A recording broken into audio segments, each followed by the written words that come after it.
नमस्कार बच्चों, स्वागत है आप लोग का हमारे YouTube चैनल में। तो आज के इस वीडियो में हम लोग करने वाले हैं क्लास 7 का प्रैक्टिस एट 46। तो अगर आपको प्रैक्टिस एट 46 के क्वेश्चंस को सॉल्व करना है तो आपको कौन कौन से फॉर्मूले आने चाहिए, तो पिछले 4 फॉर्मूले जो हमने प्रैक्टिस एट 44 और 45 में सीखा था वो 4 फॉर्मूले आने चाहिए। और उसके अलावा एक और फॉर्मूला आना चाहिए, कौन सा? एरिया ऑफ ट्रायंगल का। तो चलिए मैं आपको एरिया ऑफ ट्रायंगल का फॉर्मूला बताती हूँ। समझिए, आपको ट्रायंगल दिया गया है और उसका एरिया निकालना है। तो इसका फॉर्मूला क्या होता है स्टूडेंट? यहाँ पे लिखिएगा हाफ। क्या लिखोगे? हाफ, मतलब 1/2 base into height, base into height. तो ये होता है फॉर्मूला। किसका फॉर्मूला बताया मैंने आपको? एरिया ऑफ ट्रायंगल का। B for base, H for height. समझे? तो ये आप लोग के लिए एक नया फॉर्मूला है, बाकी सभी तो पुराने वाले हैं। कौन कौन से? Perimeter of square. Perimeter of square क्या था फॉर्मूला? याद है ना आपको? 4 इंटू साइड। समझे? फिर एरिया ऑफ स्क्वायर, इसका फॉर्मूला क्या था? तो साइड का स्क्वायर। उसके बाद perimeter of rectangle. Perimeter of rectangle, इसका फॉर्मूला क्या था? 2 लेंथ प्लस ब्रेथ। और एरिया ऑफ रेक्टेंगल, इसका फॉर्मूला क्या था? तो L इंटू बी, यानी कि लेंथ इंटू ब्रेथ। ठीक है, तो ये 4 फॉर्मूले आप लोग को आने चाहिए और ये वाला फॉर्मूला आप लोग को पता होना चाहिए। Area of triangle is equal to क्या होता है? Half into base into height. Clear है ना? ये सारे फॉर्मूले तो पुराने वाले हैं। देखो, मैंने पूरा अच्छे से नहीं लिखा है क्योंकि मैं जानती हूँ आप लोग को पता होगा, क्योंकि आपने 44 और 45 को सॉल्व किया है कि नहीं किया है तो जा करके पहले उसको सॉल्व करो। प्रैक्टिस एट 44 और 45, फिर इधर आइएगा। ठीक है ना? चलिए अभी हम लोग क्वेश्चन देखते हैं। ये है आपका पहला क्वेश्चन। क्या दिया गया है इसको हम समझेंगे, बड़े ही ध्यान से देखिएगा। इधर यहाँ पे क्या बोला गया है कि a page of a calendar is 45 centimetre long and 26 centimetre wide, what is it's area. आप समझिएगा, कैलेंडर क्या होता है? कैलेंडर क्या होता है? क्या लगता है आपको? कैलेंडर क्या होता है? आपके घर में रहता है ना ये कैलेंडर, जिसमें डेट वगैरह लिखा जाता है। ठीक है, तो उसको भी हम कैलेंडर कहते हैं ना। तो उसका अगर आप कोई भी एक पेज लोगे, ठीक है, देखो कैलेंडर का अगर आप पेज लोगे तो कैसा होगा? ऐसा होगा, ऐसे ही रहता है ना। आप पेज उठा करके देखना, ऐसे ही रहता है, क्वाड्रिलेटरल के जैसा रहता है। और ये जो पेज है ये क्या है एक्चुअली में? अगर देखा जाए तो ये क्या है बताइए? ये एक रेक्टेंगल है। रेक्टेंगल में क्या होता है मैं आपको समझाती हूँ। देखो, इसमें ना अपोजिट साइड्स क्या होते हैं? इक्वल होते हैं, यानी कि ये जितना है उतना ही इसके सामने वाला भी होगा और इसका लेंथ जितना है उतना ही इसके सामने वाला भी होगा। ठीक है, तो अगर आप एक कैलेंडर लेते हो तो उसमें ऐसा ही रहता है। ठीक है, कैलेंडर ऐसा ही रहता है ना, आपने देखा होगा अपने घर में।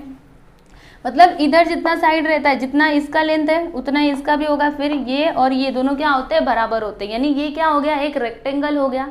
राइट, तो यहाँ पे हम कौन सा फॉर्मूला यूज करेंगे? रेक्टेंगल का फॉर्मूला यूज करेंगे। ठीक है, तो देखो इसमें क्या दिया गया है कि a page of a calendar is 45 centimetre long. ये जो कैलेंडर है ना उसका पेज कितने मीटर लॉन्ग है? कितने सेंटीमीटर लॉन्ग है? तो 45 सेंटीमीटर लॉन्ग, यानी इसका लेंथ दिया गया है 45 सेंटीमीटर। ओके, तो ये हो गया इसका length, right. And 26 centimetre wide, यानी कि ये हो गया इसका ब्रेथ। ये क्या हो गया? 26 सेंटीमीटर। तो हमको फाइंड क्या करना है? What is it's area. तो हमको इसका एरिया बताना है। अभी अभी मैंने आपको बताया ये क्या है? ये रेक्टेंगुलर है ना। पेज कैसा होता है? रेक्टेंगुलर ही होता है। तो यहाँ पे हम रेक्टेंगल का फॉर्मूला यूज करेंगे। एरिया ऑफ रेक्टेंगल क्या होता है फॉर्मूला? Length into breadth. समझ में आया आपको? चलिए अभी हम इसको सॉल्व करते हैं। तो यहाँ पर मैं क्या लिखूंगी? यहाँ पे हम लोग लिखेंगे कि लेंथ ऑफ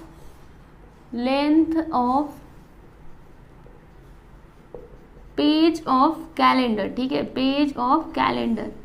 अभी जो कैलेंडर का पेज है उसका लेंथ कितना दिया गया है? 45 सेंटीमीटर। ओके, और उसके बाद ब्रेथ कितना दिया है? And breadth is equal to 26 centimetre. समझे? तो हमको एरिया बताना है ना, तो यहाँ पर मैं लिखूंगी, यहाँ पे आप लिखिए कि since a page of a calendar, page of a calendar, इसको मैं मिटा देती हूँ।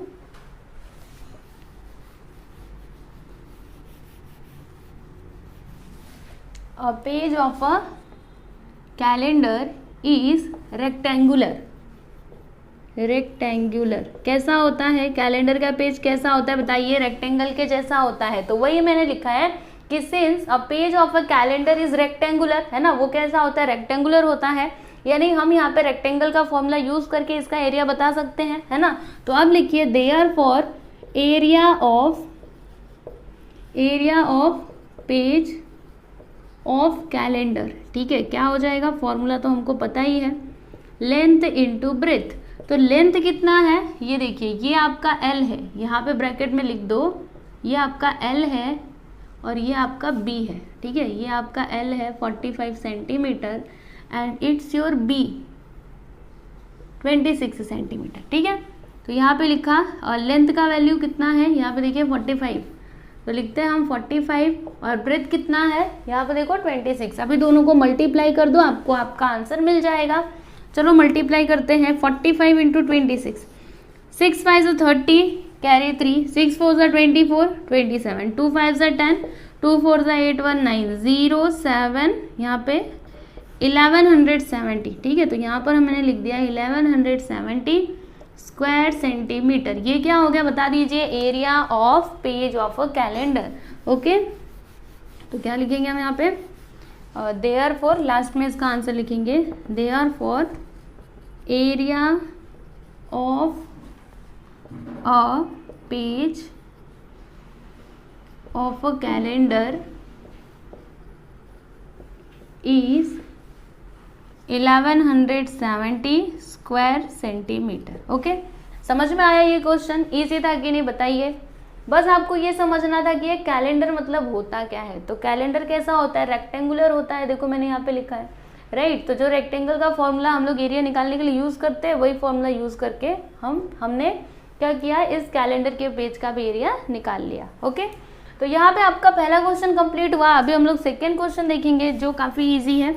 चलिए पढ़ते हैं इसको।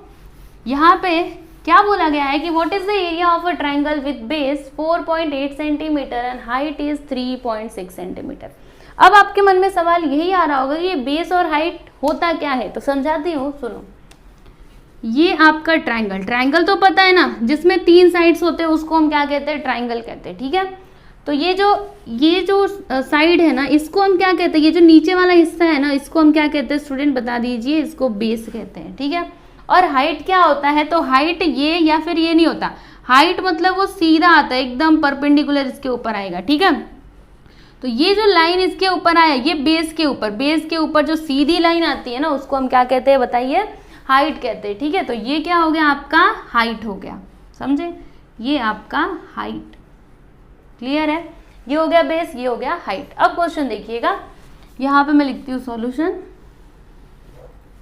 यहाँ पे लिखते हैं सॉल्यूशन, ठीक है। तो यहाँ पे क्या बोला गया है कि what is the area of a triangle with base 4.8 centimetre and height is 3.6 centimetre. यानी आपके पास एक ट्राइंगल है इस तरीके से, जिसमें ना बेस कितना है 4.8 सेंटीमीटर। अब समझिए ये आपका बेस है, तो इसका लेंथ है 4.8 centimetre and height is 3.6 centimetre. अभी ये आपका हाइट है ना, तो इसका लेंथ है 3.6 सेंटीमीटर। तो हमको एरिया बताना है, ठीक है। तो यहाँ पे हम फॉर्मूले का यूज करेंगे, area of triangle is equal to half into base into height. चलिए यहाँ पर मैं लिखती हूँ, क्या लिखूंगी, यहाँ पे मैं लिखती हूँ कि बेस ऑफ अ ट्राइंगल, ठीक है, base of a triangle is equal to कितना दिया है, बेस मतलब बी, ओके, 4.8 सेंटीमीटर एंड और क्या दिया है, height, and height is equal to 3.6 centimetre, ठीक है। अब उसके बाद हम फॉर्मूला लिखेंगे, area of triangle is equal to half into base into height, यानी half into B into H. अभी इसमें वैल्यूज पुट करो, तो 1/2 इंटू बेस कितना है, यहाँ पे देखिए बेस कितना है 4.8, लिख देते हैं 4.8, ठीक है। और उसके बाद यहाँ पे लिखते हैं 4.8 इंटू हाइट कितना है 3.6, यहाँ पे लिख दिया 3.6, ठीक है। अब इसको आगे सॉल्व करने की कोशिश करो, तो क्या कर सकते हो, सोचो सोचो सोचो, कैंसिलेशन, यस, कैंसिल करते ना। देखो यहाँ पे 2 1 से 2, यहाँ पे 2 2 जा 4 और 2 4 जा 8, क्या आया 2.4 इंटू 3.6, ओके। अभी दोनों का मल्टीप्लाई करो तो 24 36। अभी हम लोग पॉइंट बाद में लगाएंगे, हाँ देखिएगा मैं पॉइंट कैसे लगाऊंगी, आप भी उसी तरीके से लगाना, पॉइंट में नहीं देख रही हूँ मैं, बस ऐसे ना अभी मल्टीप्लाई कर रही हूँ। 6 4 ज़ा 24 कैरी 2, 6 2 ज़ा 12 2 14, 3 4 ज़ा 12 1 कैरी, 3 2 ज़ा 6 1 7, प्लस करो 4 4 और 2 6, 7 और 1 8, ठीक है।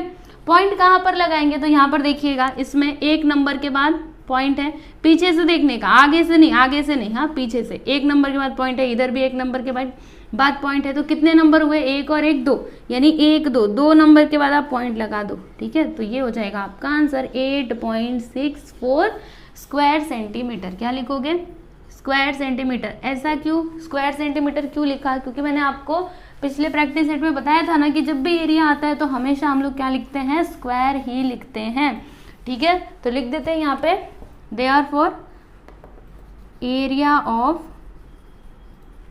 Triangle is equal to 8.64 square centimetre. Okay, यहाँ पे आपका सेकेंड क्वेश्चन भी कंप्लीट हुआ।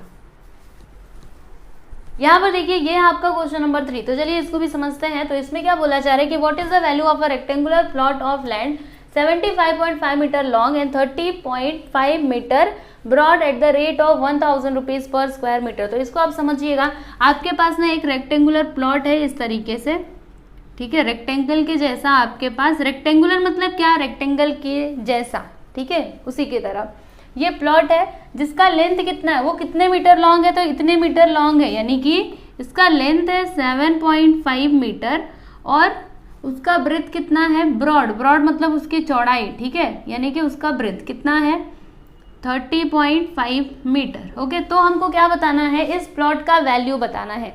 अगर पर स्क्वायर मीटर 1000 रुपीज इसका वैल्यू है, ठीक है, लैंड का वैल्यू कितना है पर स्क्वायर मीटर, मतलब एक स्क्वायर मीटर का वैल्यू अगर 1000 है, तो फिर इस पूरे प्लॉट का आप रेट बताओ, वैल्यू बताओ कि क्या होगा, ठीक है। अब समझिए, आपको ये प्लॉट खरीदना है तो कितने का, मतलब आपको कितना अमाउंट पे करना पड़ेगा, आप वो समझिए, हमको वो बताना है, ठीक है।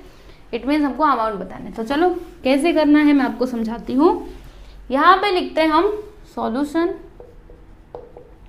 ठीक है। अब यहाँ पे लिखते हैं कि length of rectangular plot, length of a rectangular plot, length कितना है 75.5 metre and breadth is equal to कितना है 30.5 मीटर, ठीक है। तो अब हमको क्या बताना है, इसका वैल्यू बताना है। तो वैल्यू बताने के पहले हमको क्या चाहिए होगा, इस प्लॉट का एरिया चाहिए होगा, है ना। जब हमको एरिया मिल जाएगा तब जाके हम इसमें मल्टीप्लाई कर देंगे और फिर हमको हमारा आंसर मिल जाएगा, ठीक है। तो क्या लिखेंगे हम यहाँ पे लिखते हैं एरिया ऑफ अ प्लॉट, ठीक है। उस प्लॉट का एरिया क्या हो जाएगा। अब आप बताइए कि ये जो आपका प्लॉट है वो कैसा है, रेक्टेंगुलर है, यानी यहाँ पे हम एरिया निकालने के लिए रेक्टेंगल का जो फॉर्मूला है उसका यूज कर सकते हैं। तो एरिया ऑफ रेक्टेंगल क्या होता है, लेंथ इंटू ब्रेथ होता है। अभी लेंथ कितना है, तो 75.5 मीटर इंटू ब्रेथ कितना है 30.5, दोनों को मल्टीप्लाई करो और देखो कि आंसर कितना आता है। तो अभी पॉइंट भूल जाइए, बाद में हम लोग पॉइंट लगा देंगे। यहाँ पे लिखा है 755,305, चलो मल्टीप्लाई करो, 5 5 ज़ा 25, 5 5 ज़ा 25, 5 7 ज़ा 35, 37। समझ में आ रहा है ना, मल्टीप्लाई तो सभी को आता होगा, आप 7th स्टैंडर्ड में हो, आता है ना मल्टीप्लाई। फिर 0 0 0, 0 का मल्टीप्लाई किसी भी नंबर में कर लो, 0 ही आता है। उसके बाद 3 5 ज़ा 15, 1 कैरी, 3 5 ज़ा 15, 1 16, 3 7 ज़ा 21, 1 22। समझे कैसे कर रही हूँ मैं, 3 7 ज़ा 21, 22, ओके बराबर है। अब 5 7 12, 3 1 4, 6 4 10, 3 और ये 2, ठीक है। कितना आया यहाँ पे 2307,027, ठीक है, 0275। अब पॉइंट कहाँ पे लगाएंगे, तो बताया था ना, इधर एक इधर एक, 1 1 2, यानी पॉइंट आ जाएगा यहाँ पर, ठीक है। क्या आया 2302.75 स्क्वायर मीटर। ओके, ये क्या हो गया स्टूडेंट, बताइए एरिया ऑफ प्लॉट, ठीक है।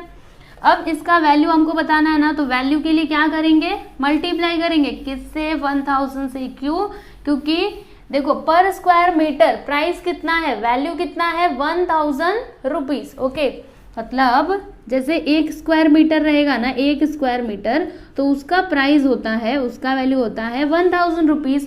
तो अगर उस प्लॉट का एरिया इतना है, मतलब 2302.75 स्क्वायर मीटर है, तो फिर उसका वैल्यू क्या हो जाएगा, तो एक का इतना, तो इतने का कितना होगा, 1000 से मल्टीप्लाई कर दो। तो यहाँ पे अब हम लिखेंगे, ये तो हो गया एरिया ऑफ प्लॉट, ठीक है, एरिया ऑफ द प्लॉट। अब वैल्यू लिखेंगे, तो यहाँ पर लिखते हैं हम therefore value of the plot is equal to क्या होगा, देखो फॉर्मूला कैसे बनेगा मैं आपको बताती हूँ। यहाँ पे हम लिखेंगे area of plot, area of plot into किससे मल्टीप्लाई करेंगे, वैल्यू इस तरीके से लिखते हैं, रेट पर स्क्वायर मीटर, ठीक है, रेट पर स्क्वायर मीटर।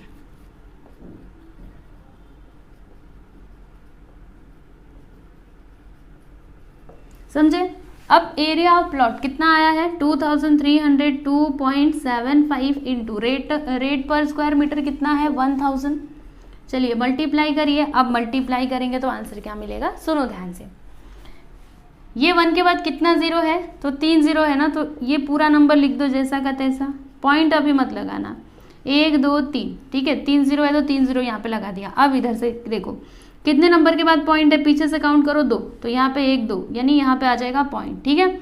अब पॉइंट के बाद जीरो होता है तो वो लिखो या फिर ना लिखो, बात तो वही होती है, यानी उस प्लॉट का वैल्यू क्या आ जाएगा, यहाँ पर लिखेंगे हम therefore value of the plot, ठीक है, वैल्यू यहाँ पे अच्छे से लिखते हैं, value of the plot is equal to 2302.750, okay, मतलब 23,02,750 रुपीज़, ओके, 750 रुपीज़। तो ये हो गया उस प्लॉट का वैल्यू। समझ में आया कैसे निकाला हमने।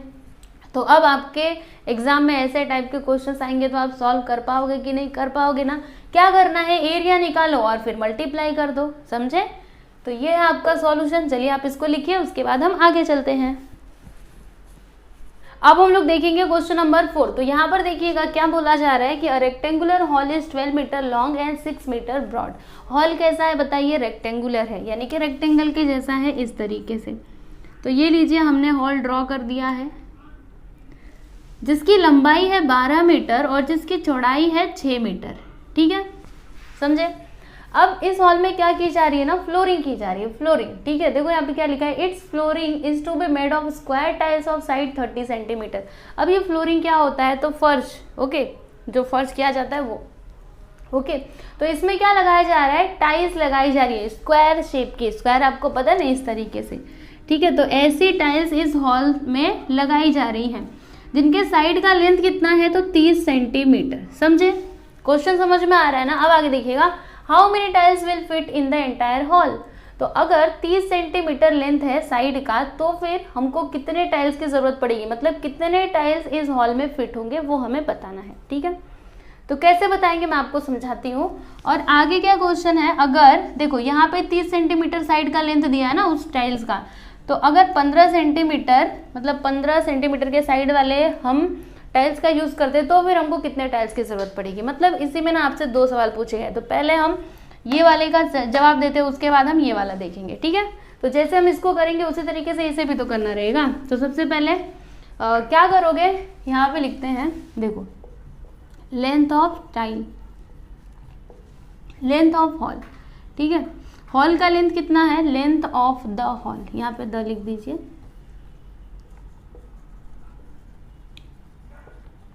ट्वेल्व मीटर है ना, तो सुनिएगा ध्यान से।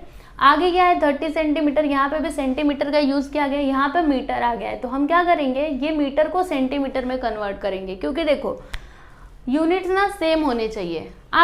आपके पास 2 ऑप्शन है, या तो आप इसको मीटर में कन्वर्ट करो या फिर इसको सेंटीमीटर में, क्योंकि यहाँ पे मीटर है, यहाँ पे मीटर होना चाहिए। अगर यहाँ पे सेंटीमीटर है तो यहाँ पे भी सेंटीमीटर ही होना चाहिए, ठीक है ना।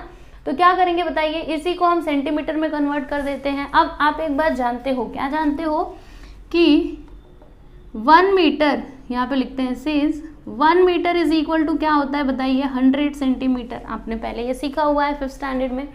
राइट। तो यहाँ पे हम क्या करेंगे, 12 में 100 से मल्टीप्लाई कर देंगे तो क्या हो जाएगा 1200 सेंटीमीटर। ये क्या हो गया, लेंथ ऑफ द हॉल यानी कि L, राइट। अब ब्रेथ यहाँ पे हम लिखेंगे breadth of the hall, breadth of the hall.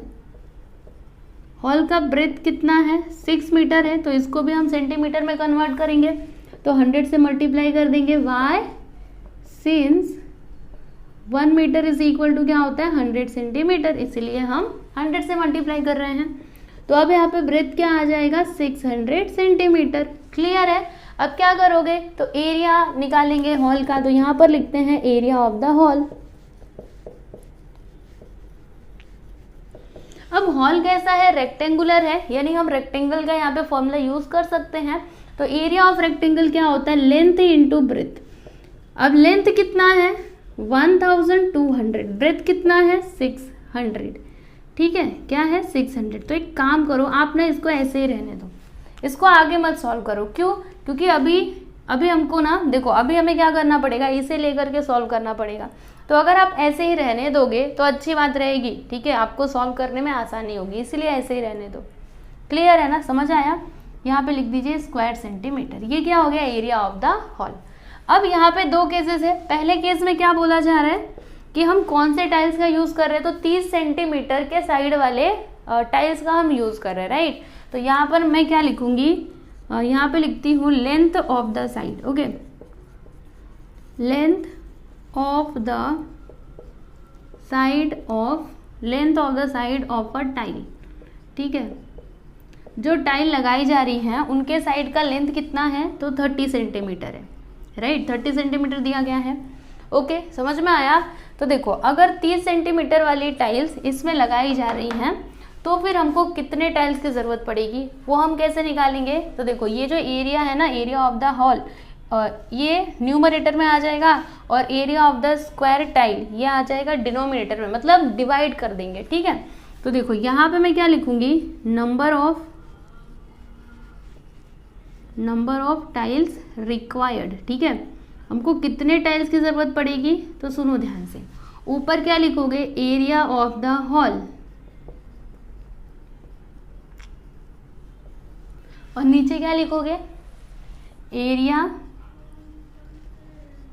Of the square tile.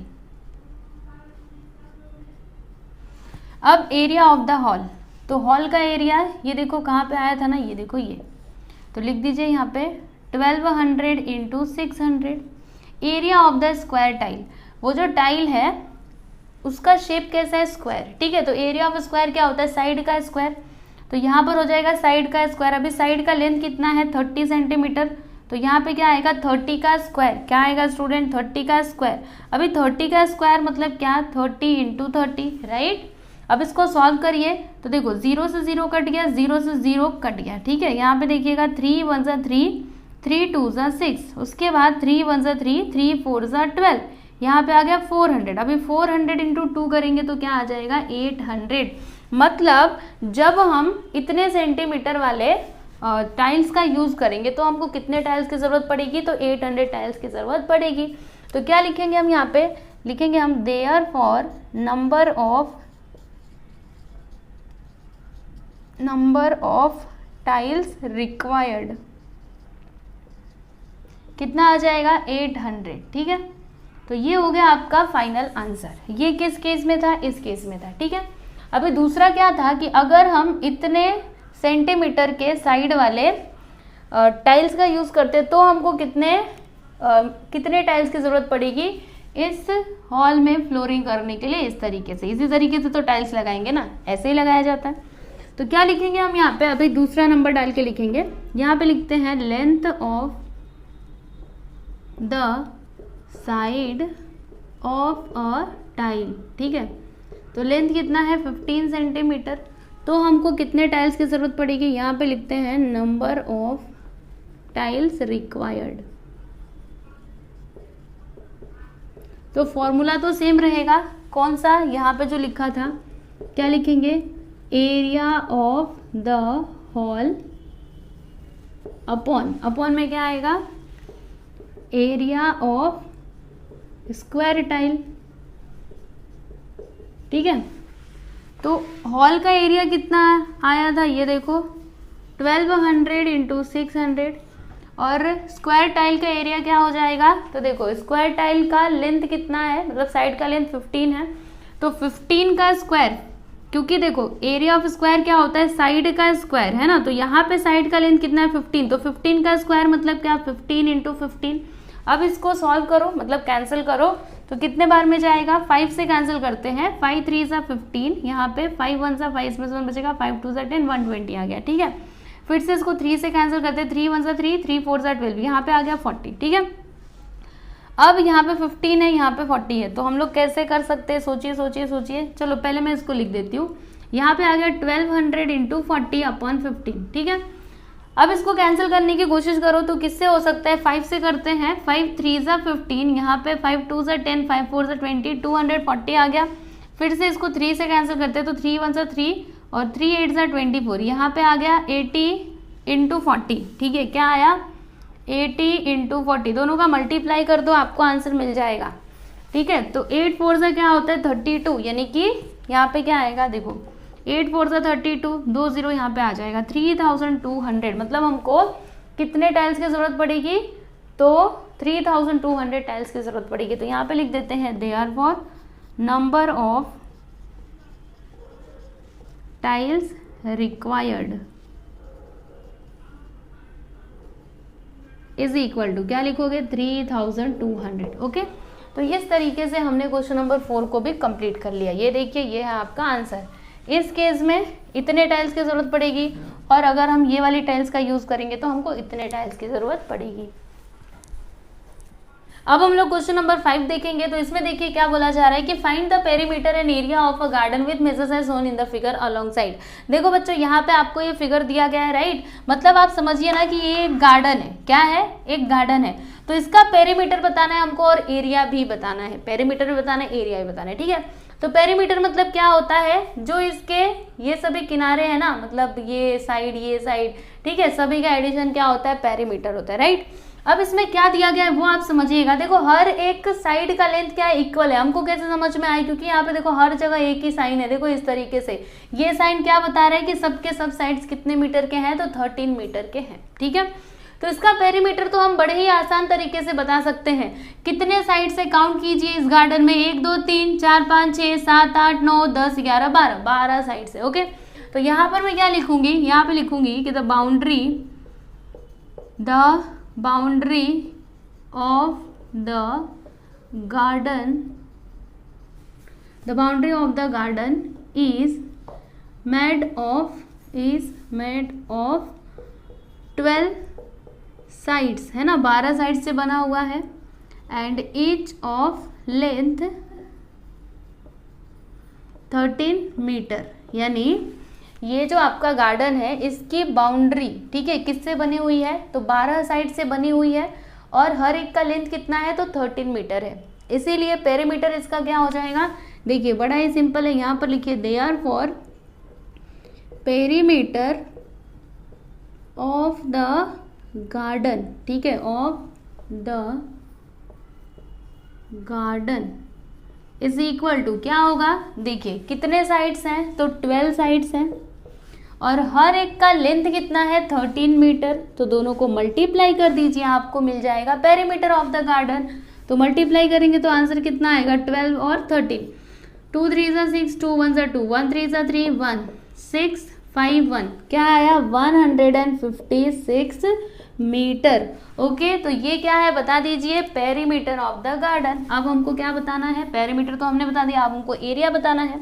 तो एरिया भी बता देंगे, लेकिन उससे पहले इसको हम पूरा अच्छे से लिख लेते हैं। यहाँ पे लिखेंगे perimeter of the garden is equal to 156 metre. Clear है आपको।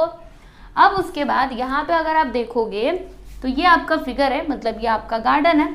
तो इसमें कितने स्क्वायर हैं आपको दिखाई दे रहा है, एक में स्क्वायर ऐसे नहीं दिखाई देगा, मैं बताऊंगी तब। देखो इसको हम ज्वाइन कर देते हैं, ये लीजिए, इसको ज्वाइन कर दिया, इधर से ज्वाइन कर दीजिए, इधर से ज्वाइन कर दीजिए, और इधर से, ठीक है। ये चारों साइड्स को आप ज्वाइन कर दीजिए। अब बताइए कितने स्क्वायर है, तो 1 2 3 4 5, ये फिगर में ना 5 स्क्वायर है, कितने 5, ठीक है, और सबके साइड का लेंथ बराबर है, ये भी 13, ये भी 13, ये भी 13, ये भी 13, तो ये भी कितना होगा 13 ही होगा, ठीक है ना।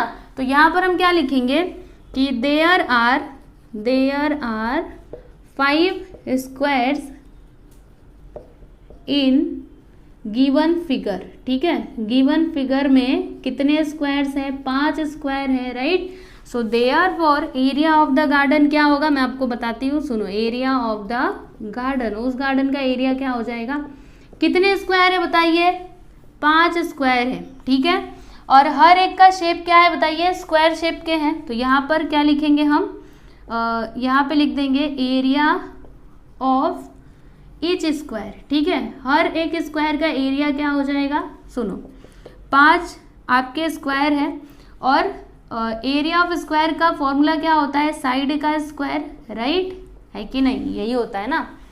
अब साइड का लेंथ कितना है, हर एक साइड का लेंथ है 13 मीटर, यानी यहाँ पे हो जाएगा 13 का square.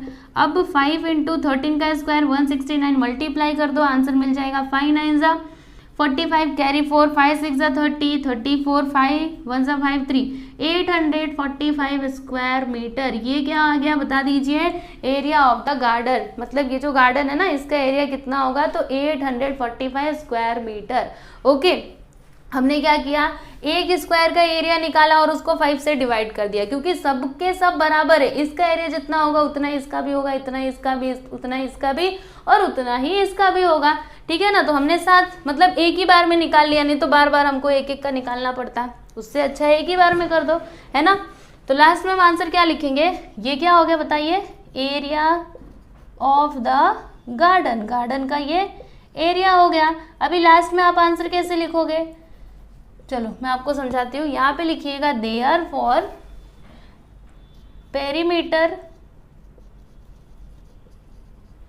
And area of the garden is, perimeter कितना है 156 मीटर, एंड ये गार्डन का एरिया कितना है 845 square metre, okay, respectively. Respectively क्यों लिखा मैं आपको बताती हूँ, पहले लिख लो फिर, रेस्पेक्टिवली। रेस्पेक्टिवली मतलब क्या होता है ना, एक ऑर्डर में, जैसे पहले मैंने पेरीमीटर लिखा है तो पहला वाला वैल्यू किसका आंसर होगा, किसका वैल्यू होगा, पहला वाला नंबर तो पेरीमीटर होगा, ठीक है, और जो दूसरा वाला है वो क्या होगा, एरिया होगा, समझे। तो इसीलिए मैंने रेस्पेक्टिवली लिखा है, ओके। तो यहाँ पर आपका क्वेश्चन नंबर 5 भी कंप्लीट हुआ, और इसी के साथ ही आपका प्रैक्टिस सेट 46 भी कंप्लीट होता है, ठीक है। तो आई होप कि आपको सभी क्वेश्चन समझ में आए होंगे, लेकिन फिर भी अगर किसी भी क्वेश्चन में कुछ भी डाउट है तो आप मुझसे पूछ सकते हो टेलीग्राम, इंस्टाग्राम या फिर कमेंट करके भी, ठीक है। तो चलो मिलते हैं हम लोग नेक्स्ट वीडियो में, थैंक यू।